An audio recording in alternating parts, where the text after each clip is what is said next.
നമസ്കാരം.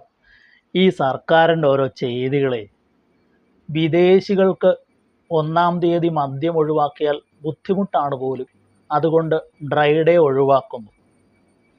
വിദേശികൾക്ക് ധാരാളം മദ്യം ലഭ്യമാക്കണം. അതിനു വേണ്ടിയിട്ടാണ് ബാറുകളും ബിവറേജുകളും ഇപ്പോൾ റെസ്റ്റോറൻറ്റുകളിൽ പോലും മദ്യം വിളമ്പാൻ പോകുന്നത്. കാരണം വിദേശികൾ മദ്യം കാണാതെ നടക്കുന്നവരാണല്ലോ. അതുകൊണ്ട് ഇവിടെ വരുമ്പോൾ നല്ല മുന്തിയ ശുദ്ധമായ മദ്യം കിട്ടും.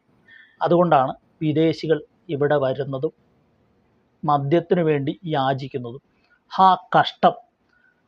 എത്രയോ മുന്തിയ തരത്തിലുള്ള യാതൊരു കൃത്രിമത്വവുമില്ലാത്ത മദ്യം വിദേശിക്ക് കിട്ടും. ഇവിടെ വന്ന് മദ്യപിക്കേണ്ട ആവശ്യം വിദേശിക്കില്ല. അവൻ ഇവിടെ വരുന്നത് കാഴ്ചകൾ കാണാനും ആ കാഴ്ചകൾ കണ്ട് ആസ്വദിക്കാനുമാണ്. വെറുതെ വിദേശികളെ കളിയാക്കി